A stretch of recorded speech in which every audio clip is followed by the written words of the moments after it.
Good morning. पिछली बार हम भक्तों के बारे में बात कर रहे थे एंड आज मैं आपको बताऊंगी कि एक प्यारे से भक्त की कहानी सुनाती हूँ आपको। बट बिफोर दैट, एक बार आपको पता है Krishna when he was in his human form, उन्होंने इंद्र को प्रसन्न किया। इंद्र आए और इंद्र ने कहा कि मैं आपके लिए क्या कर सकता हूँ।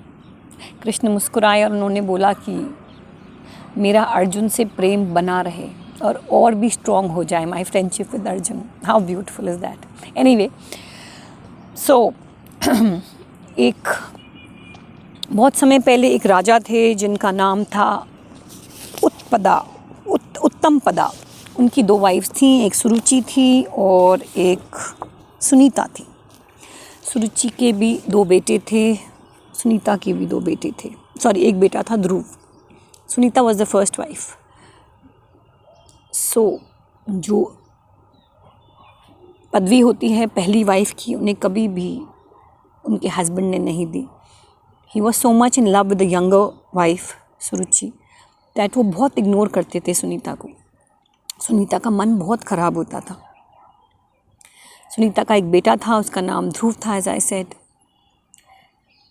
ही was also very upset, he is to die for the attention of his father. लेकिन जो राजा थे, he was too much in love with his wife and the kids of the second wife.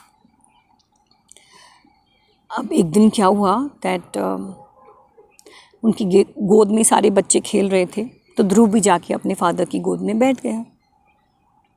सुरुचि को आया गुस्सा, उसने उसको हाथ पकड़ के अपने फादर की गोद से हटा दिया और अपने बच्चे को राजा की गोद में बिठा दिया। ध्रुव बहुत रोया और वो महल से बाहर दौड़ता गया और इतना दौड़ा कि वापस कभी लौट के ही नहीं आया।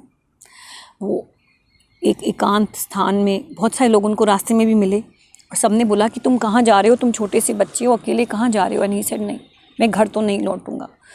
फाइनली वो एक वन में गए और वहाँ पे जाके उन्होंने तपस्या शुरू कर दी विष्णु जी की।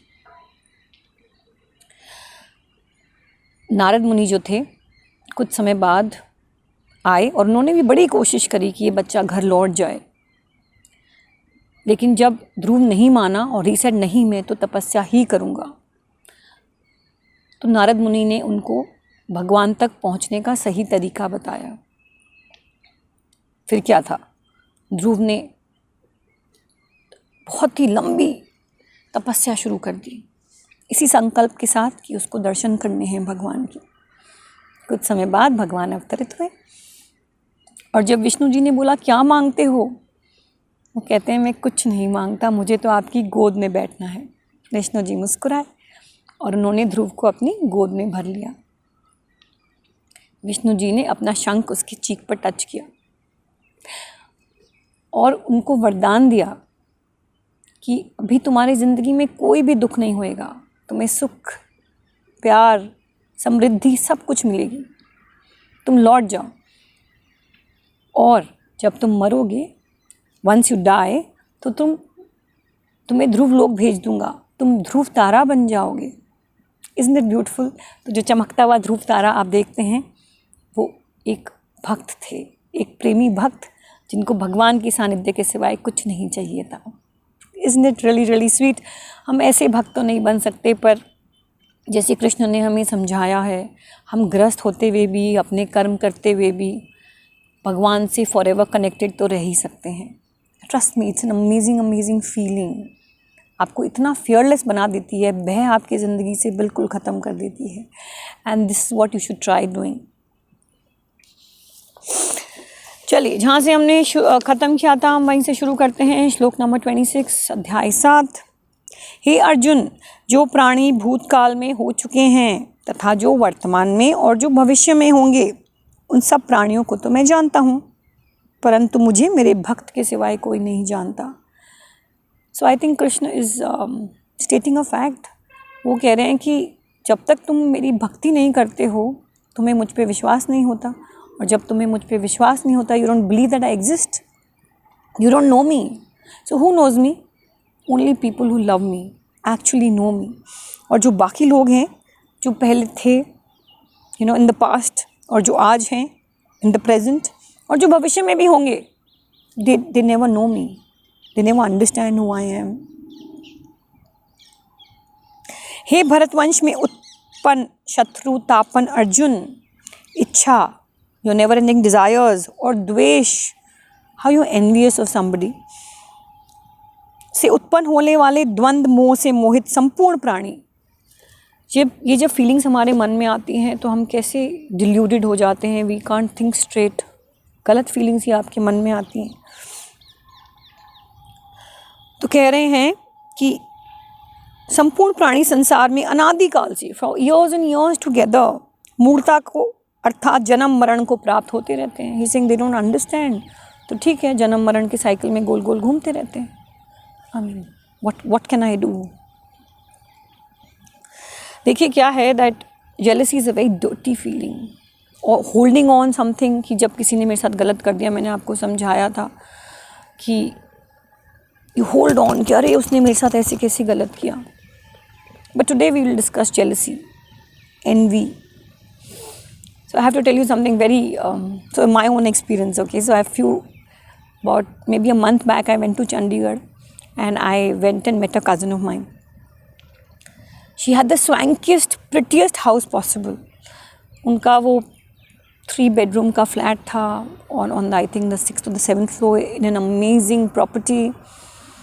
वो कॉम्प्लेक्स बड़ा खूबसूरत था, उनकी बड़ी सुंदर सुंदर बालकनीज थी, उन्होंने गजब का सजा रखा था, वेरी टेस्टफुली डन, मतलब हर कोना चमक रहा था। And I went there and I was like, oh my God, I mean how beautiful is that. And I am thinking, यार मेरा घर इतना खूबसूरत क्यों नहीं है।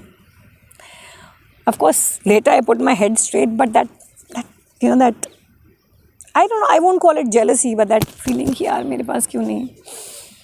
And then about a month later she came visiting to my house for a family function, and we sat in our garden. So I have a nice jhula in my garden. So she sat there and she says, she's looking, like with longing eyes here and there. So I said, what happened? I mean, what is going on in your mind? She says, Komal, tera garden kitna khoobsurat hai. You're so lucky you have a garden. I love these open spaces. I love the greens. मेरे पास तो नहीं है। और सच मानिए, मैंने सिर पकड़ लिया, मैंने कहा दीदी मैं तो आपसे जलती हूँ कि आपका घर कितना खूबसूरत है। आप जिनसे जल रहे हैं शायद वो आपसे जल रहे हैं, और अगर वो आपसे नहीं ईर्ष्या कर रहे तो बहुत सारे लोग हैं जो आपकी जगह पर आना चाहते हैं। It's a never ending cycle. और हर किसी की ज़िंदगी में अपने चैलेंजेस हैं, हर किसी की ज़िंदगी की अपने डिज़ायर्स हैं। वो कहते हैं the grass is always green on the other side. So if you ever envious of somebody, कभी आपको भी फीलिंग होती है अरे मुझे वैसे बनना है, या this look what she has and I don't have, get that out of your head. शायद वो भी ये सोच रहा है कि अरे, या कोई और सोच रहा है कि आपके पास जो है उसके पास नहीं है। संतोष एक बहुत बड़ा गुण है। You have to learn to be happy with what you have. एक एटीट्यूड ऑफ ग्रैटिट्यूड को अपनाइए कि भगवान तूने मुझे जो दिया अच्छा दिया, सब कुछ दिया, थैंक यू सो मच। है ना, मेरी नानी कहती थी शुक्राना करना सीखिए, से thank you thank you thank you all day. It is the most beautiful thing you can do. चलिए, परंतु जिन पुण्य कर्मा मनुष्यों के पाप नष्ट हो गए हैं, वे द्वंद्व मोह से रहित हुए मनुष्य दृढ़वती होकर मेरा भजन करते हैं। Singh so first he talked about people जिनको उन पे विश्वास नहीं है, now he talking about his bhakts जिनको उन पे विश्वास है। कहते हैं ऐसे पुण्य कर्मा जो मनुष्य होते हैं उनके पाप नष्ट हो जाते हैं, और वो विदाउट एनी संशय इन योर हेड, जहाँ संशय है वहाँ भक्ति नहीं है, इट्स नॉट गुड। आपकी भक्ति किसी काम की नहीं। इफ़ यू वंडर, पता नहीं सही है कि नहीं, पता नहीं कृष्ण थे कि नहीं थे, पता नहीं मेरे लिए करेंगे कि नहीं करेंगे, योर विश्वास हैज़ टू बी स्ट्रॉन्ग। तो संशयहीन भक्ति ही भक्ति है। तो कह रहे हैं कि वो द्वंद्व से हट जाते हैं, they have clarity in the heads, और दृढ़ता से मेरा भजन करते हैं। वृद्धावस्था और मृत्यु से मुक्ति पाने के लिए जो मनुष्य मेरा आश्रय लेकर प्रयत्न करते हैं, वे इस ब्रह्म को, संपूर्ण अध्यात्म को और संपूर्ण कर्म को जानते हैं। People who understand that they don't want to suffer when they're old, तो वो चाहते हैं कि मरणोपरांत वो इस साइकिल में नहीं घूमें, वो मोक्ष को प्राप्त हो जाएं या वैकुंठ धाम को प्राप्त हो जाएं। तो कह रहे हैं जो मुझ पे आश्रित हैं, people who are dependent on me, जो मेरा आश्रय लेते हैं, उनको ये अध्यात्म बहुत खूबसूरती से समझ में आ जाता है और संपूर्ण कर्म को जानते हैं। They understand how to go about life. जो मनुष्य अधिभूत तथा अधिदेव के सहित और अधियज्ञ के सहित मुझे जानते हैं, वे मुझ में लगे हुए चित्त वाले मनुष्य अनंत काल में भी मुझे ही जानते हैं, अर्थात प्राप्त होते हैं।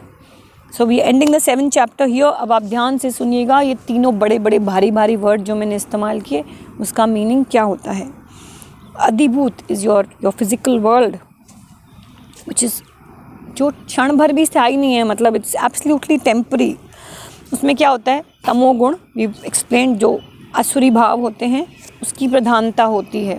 सो it is this physical world that we are in, जिसमें सो मेनी पीपल तमोगुण के भाव से ही जीवित हैं, like the evil world. Okay, अधिदेव ये क्या है, जिसमें रजोगुण की प्रधानता है। पीपल लाइक अस, जो नॉर्मल व्यापारी लोग हैं, जो सुबह उठते हैं, नौकरी पे जाते हैं, वापस आते हैं, karma yogi kind of normal people, रजोगुणी, you know, we have unending desires, we are like regular guys.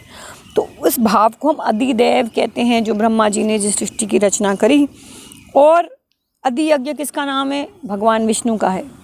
भगवान विष्णु से आप किसको रिलेट करते हैं, सतोगुण को रिलेट करते हैं, the good in the world.